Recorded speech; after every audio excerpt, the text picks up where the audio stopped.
സ്പൂപ്പീസ് വടിയുടെ പുതിയൊരു വീഡിയോയിലേക്ക് എല്ലാവർക്കും സ്വാഗതം. ഇന്ന് രാവിലെ ബ്രേക്ക്ഫാസ്റ്റിന് എന്താ കടിയെന്ന് ചോദിക്കുമ്പോൾ ഉപ്പുമാവ് എന്ന് പറയുമ്പോൾ ചിലർക്കൊക്കെ ഭയങ്കര അലർജിയാണ്.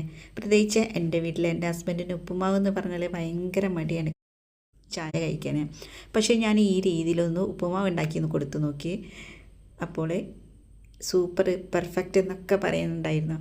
അപ്പോൾ ഈ ഒരു റെസിപ്പിയാണ് ഇന്ന് ഞാൻ നിങ്ങളുമായി ഷെയർ ചെയ്യുന്നത്. വീഡിയോ എല്ലാവരും മുഴുവനായിട്ട് കണ്ട. അപ്പോൾ നമുക്ക് നേരെ വീഡിയോയിലേക്ക് പോകാം. ഞാൻ സാധാ റവയാണ് ഉപ്പുമാവ് ഉണ്ടാക്കാൻ എടുത്തിട്ടുള്ളത്. ഒരു ഗ്ലാസ് റവ വെച്ചിട്ടാണ് ഇന്ന് ഞാൻ ഉപ്പുമാവ് തയ്യാറാക്കുന്നത്.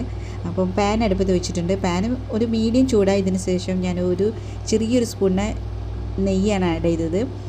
മിൽമൻ്റെ നെയ്യാണ് ഇട്ട് കൊടുത്തത്. അതിനുശേഷം നമ്മളിതിലേക്ക് റവ ആഡ് ചെയ്ത് കൊടുത്ത് എന്നിട്ട് മീഡിയം ഫ്ലെയിമിലിട്ടിട്ട് നന്നാക്കി റോസ്റ്റ് ചെയ്യുക. അടി കരിയാണ്ട് പ്രത്യേകം ശ്രദ്ധിക്കുക. അടി കരിഞ്ഞ് പോയാൽ ഉപ്പുമാവിൻ്റെ ടേസ്റ്റൊക്കെ മാറിപ്പോവുക. ഇനി ഇത് കുക്കായി വരുമ്പോൾ ഒരു പ്രത്യേക സ്മെല്ലുണ്ടാവും. അന്നേരം നമുക്ക് ഗ്യാസ് ഓഫാക്കിയിട്ട് ഇത് മാറ്റി വയ്ക്കാം.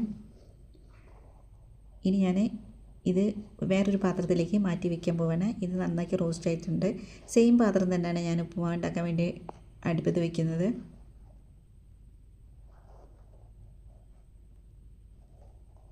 പാന് ചൂടായതിനു ശേഷം ഞാനിതിലേക്ക് 2 സ്പൂണ് വെളിച്ചെണ്ണ ആഡ് ചെയ്ത് കൊടുത്തു.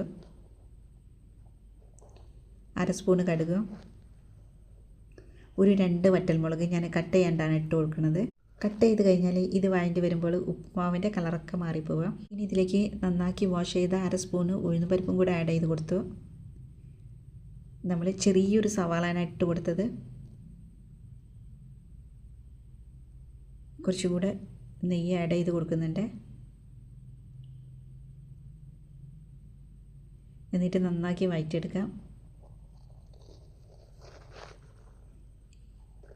ഇതിലേക്ക് നമ്മൾ ഫ്രോസൺ പട്ടാണിയാണ് ഇട്ട് കൊടുക്കുന്നത്. പിന്നെ ചെറിയൊരു പീസ് പട്ടാണ് ഇട്ട് കൊടുക്കുന്നത്. ഇതാണ് നമ്മുടെ ഉപ്പുമാവിനെ ഏറ്റവും കൂടുതൽ ടേസ്റ്റ് കൂട്ടുന്ന ഒരു ഐറ്റംസ്. അപ്പോൾ അത് ഒരു 3 പീസാക്കി ഇട്ട് കൊടുത്തിട്ടുണ്ട്. എന്നിട്ടൊക്കെ നന്നാക്കി വഴറ്റിയെടുക്കുക.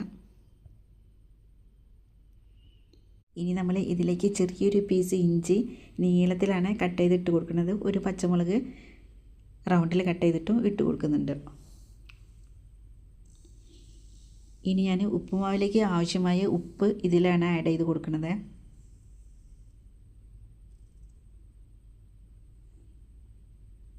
അപ്പോൾ ഉപ്പൊക്കെ ആവശ്യത്തിന് ഇട്ട് കൊടുക്കുക. ഞങ്ങൾ കുറച്ച് ഉപ്പാണ് യൂസ് ചെയ്യാറുള്ളത്.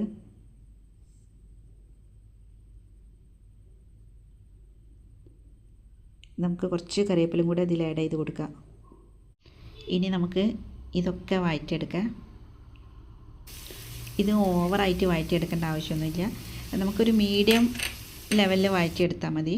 കാരണം നമ്മൾ വെള്ളം ഒഴിക്കുമ്പോൾ കുറച്ചും അതിൽ നിന്ന് തന്നെ കുക്കായി വരിക. ഇനി നമ്മൾ ഇതിലേക്ക് വെള്ളം ആഡ് ചെയ്ത് കൊടുക്കുകയാണ്. ഒരു ഗ്ലാസും ഒരു 1/4 ഗ്ലാസും മാത്രമാണ് ഞാൻ വെള്ളം ഒഴിച്ച് കൊടുക്കുന്നത്. പൊതുവേ നമ്മൾ ഒരു ഗ്ലാസ് റവയ്ക്ക് 2 ഗ്ലാസ് വെള്ളമാണ് ആഡ് ചെയ്ത് കൊടുക്കാറുള്ളത്. ഇന്നിപ്പോൾ ഉപ്പുമാവ് ഭയങ്കരമായിട്ട് കട്ടല്ലാണ്ടിരിക്കാൻ വേണ്ടിയിട്ടാണ് ഇത്രയും കുറച്ച് വെള്ളം ഉപയോഗിക്കുന്നത്. ഇനി വെള്ളം തിളച്ചതിന് ശേഷം നമുക്ക് കുറേശ്ശെ റവ ഇങ്ങനെ ആഡ് ചെയ്ത് കൊടുക്കുക. എന്നിട്ട് നന്നാക്കി ഇളക്കി കൊടുക്കുക.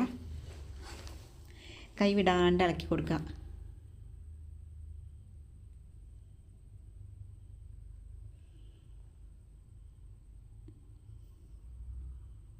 എന്നിട്ട് വെള്ളം ഒന്ന് വറ്റിയതിന് ശേഷം നമ്മൾ ചെറിയൊരു പീസ് ക്യാരറ്റ് ഗ്രേറ്റ് ചെയ്ത് വെച്ചിട്ടുണ്ട്. അത് ഇതിൻ്റെ മേലെ അങ്ങനെ ചെതറി കൊടുക്കുക.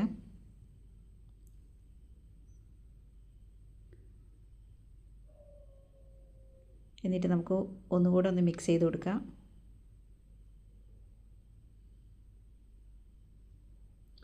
ഇതിപ്പോൾ നിങ്ങൾക്ക് കാണുമ്പോൾ നല്ല കട്ടായിട്ട് തോന്നും. പക്ഷേ ഇതിൻ്റെ ഫൈനൽ ലുക്ക് ഞാൻ നിങ്ങൾക്ക് കാണിച്ചു തരാം. ഓക്കെ, നമ്മുടെ ഗ്യാസൊക്കെ ഓഫാക്കി വെച്ച് ഇനി ഇറക്കി വെക്കുകയാണ്.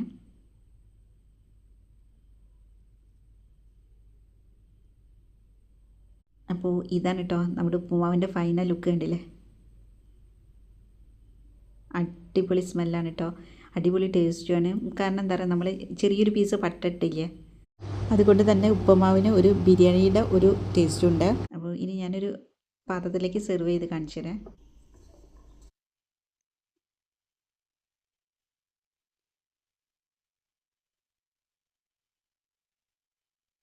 അപ്പോൾ ഒരു ഗ്ലാസ് റവ കൊണ്ടൊക്കെ നമുക്ക് 3 പേർക്കൊക്കെ കഴിക്കാവുന്നതാണ്. അപ്പം രാവിലത്തെ ബ്രേക്ക്ഫാസ്റ്റാണ് കഴിക്കുന്നത്. ഇതിൻ്റെ കൂടെ കോമ്പിനേഷൻ ഞാൻ വെച്ചത് പഴമാണ് കേട്ടോ. അപ്പോൾ ഉപ്പുമാവ് കഴിക്കുമ്പോൾ ഇതുപോലെ ആയിരിക്കും കേട്ടോ. നമ്മളിങ്ങനെ ഒന്ന് പിടിച്ചു നോക്കുമ്പോൾ കണ്ടില്ലേ ഇങ്ങനെ ചെതറി കിടക്കുന്നത്. അപ്പോൾ ഈ രീതിയിൽ ഉപ്പുമാവ് ഒന്ന് ട്രൈ ചെയ്ത് നോക്കാൻ ആരും മറക്കല്ലേ. വീഡിയോ ഇഷ്ടപ്പെട്ടാൽ ഒന്ന് ലൈക്ക് ചെയ്യാനും സബ്സ്ക്രൈബ് ചെയ്യാനും ഷെയർ ചെയ്യാനും മറക്കല്ലേ. Thank you for watching my video.